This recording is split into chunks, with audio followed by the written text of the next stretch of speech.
밤사이에 속보가 들어왔는데요. 이 트럼프 대통령이 국가안전보장회의를 열고 미군을 동원해서 이란 핵시설 공습 생각하고 있다 이런 속보가 CNN 발로 들어왔습니다.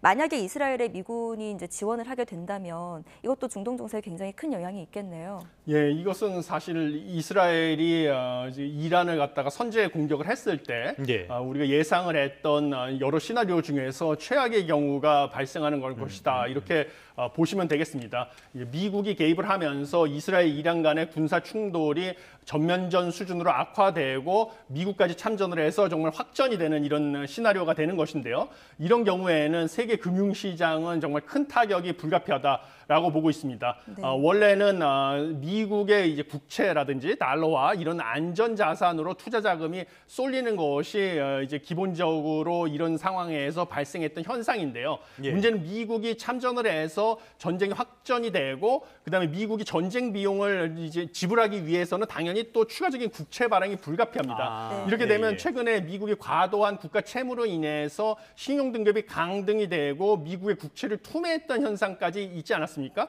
그래서 만약에 이 전쟁이 장기화되고 또 추가로 확전이 될 가능성이 있다고 하면 처음에는 미국의 달러화가 강세 현상을 벌어지고요. 그다음 미 국채에 대해서 안전자산이라는 인식이 강해져가지고 국채를 사기 때문에 국채 가격이 상승하고 미 국채 금리가 떨어지는 현상이 있지만요. 장기적으로 국채 발행량이 늘어날 것이라고 예측이 되면 국채 가격은 오히려 떨어지고 미 국채의 금리는 상승할 수도 있다. 그래서 전쟁이 얼마나 장기화되는지 이것이 또 관건이 될 수 있다라고 보시면 되겠습니다. 그리고 당연히 이런 전쟁이 확산이 되면 주가는 하락을 할 수밖에 없고요. 그다음에 우리 한국 같은 경우는 이제 한국의 주식이나 채권은 상대적으로 위험 자산으로 분류가 되기 때문에 외국인 투자 자금은 한국의 금융시장에서 빠져나갈 수밖에 없어가지고 원달러 환율은 상승하고 한국의 주가는 떨어질 수밖에 없습니다. 그다음에 가상자산 같은 경우도 또 대표적인 위험 자산이라서 가상자산 가격도 폭락을 할 수밖에 없는 이런 상황이다. 반면에 안전자산인 금값은